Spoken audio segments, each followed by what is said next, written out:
And just like that, our prayers have been answered, Jets fans. What's going on? Welcome back to another video after a terrible game last night that inspired my rant and tons of other rants throughout the Jets community about what this team needs to do if they want to get out of this slump. Chevy finally gets off his ass, gets on his phone, and makes a trade. I will take you through the timeline right now, but it's official as of right now. But this all started with a tweet at 1:22 for me here on the Pacific time, so 2:22 Central Time. It started with this tweet from Elliot Friedman, ladies and gentlemen.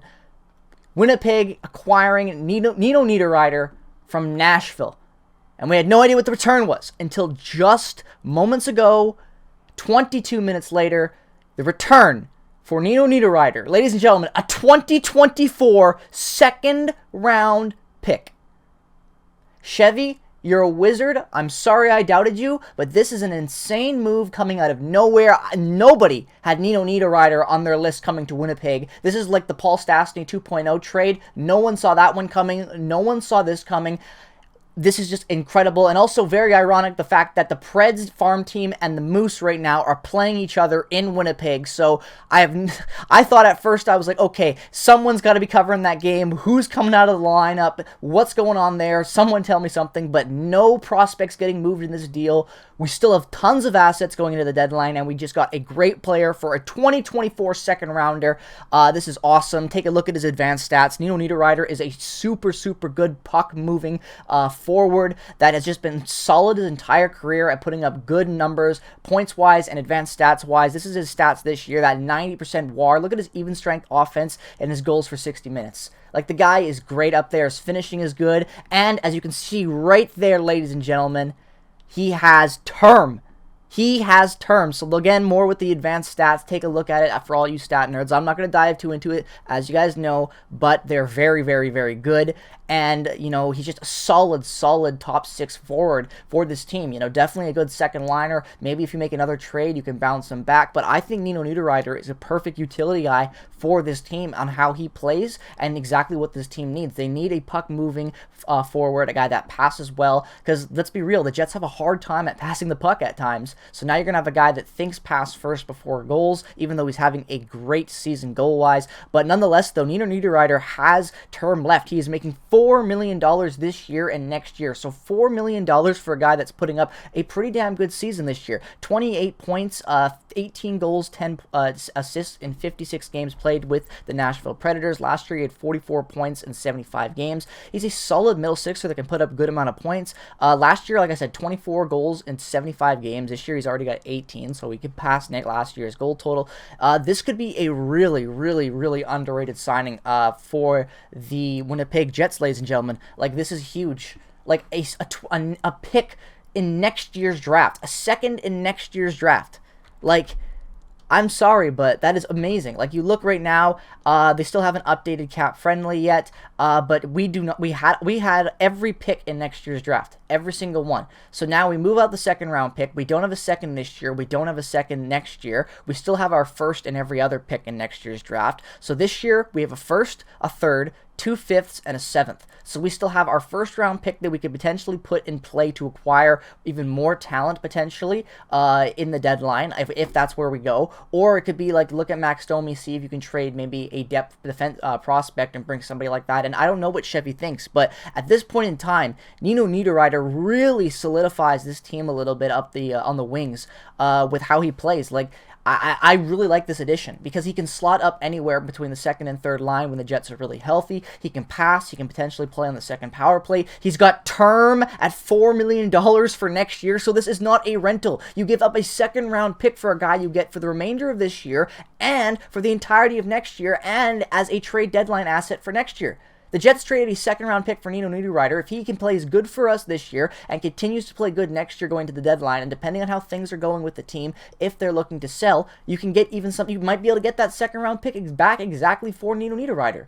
This trade could work out so well for the Jets. When you look at how Chevy manages assets and you look at what Nino Niederreiter is, he's an asset for now and the future with the way his contract is structured.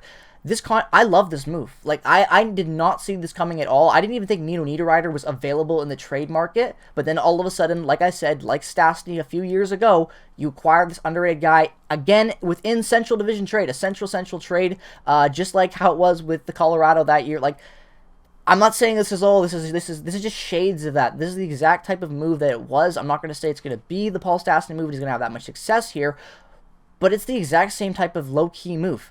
Like, I love this trade. I think this really helps the team now because you can bring him in for the rest of these next couple games before Friday, so you can see how the team plays, see how he adjusts. Hopefully, he'll be able to get here for the next game. I don't know how the visa situation will go, but because he's in the Central, it's not a long trip, so I'm really hopeful that he will be able to get up here soon.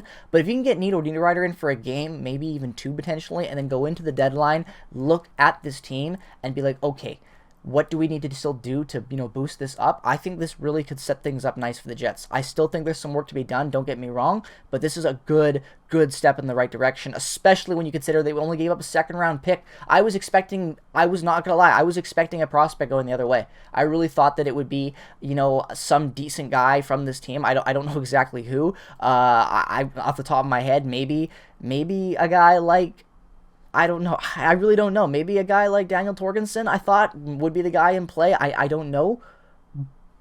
But I'm really glad it wasn't. A second-round pick, I do not mind giving up for a guy with term. I think that's a really good, solid move. I'm just really happy with this trade. I think this solves a lot of issues. Because, he's a guy that has term. He's going to be here for, he's a Central Division guy. He knows the team. He fits in well with how his play style is already just based on his game. I don't know. I think that this would work well. And not to mention, he's been pretty damn good in the playoffs at times. Like, he had 5 points in 14 games last year for Carolina in the playoffs. He's a pretty good addition to that team. I don't know. I like this. I like this move a lot. I've always liked Nino Niederreiter, even going back with him in Minnesota. We saw a lot of him play in the Central. He spent a lot of time in the Central. This move looks really, really good for the Winnipeg Jets. Let me know your thoughts down in the comment section below, how you feel about this, if you think that this was an absolute win like I do, if you're a little sketched about this, because I think this is an absolute win without a doubt. This is a home run by Chevy, a second-round pick for a guy with term that has great advanced stats, is putting up a really good year offensively, can play in the top six, can be a second power play option, will help you with that loss of Perfetti with that same type of play style.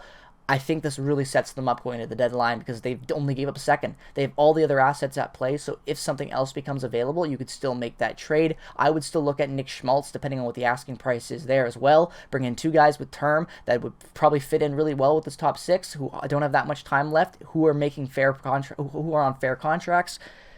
Let me know your thoughts in the comment section below. I really like this move, so I'd love to hear your guys' thoughts. If this is your first time checking out a video here on Peg City Hockey, make sure to subscribe, turn on notifications to stay up to date with all things Winnipeg Jets as we get closer and closer to the trade deadline, because we're going to be making some more moves. This team definitely needs it. So follow me on Twitter, Instagram, and check out all the other affiliated links to stay up to date with all things Winnipeg Jets here on Peg City Hockey. Have a great rest of your day. Peace, love, and positivity as always. Go Jets, go! And I'll see you guys in the next one.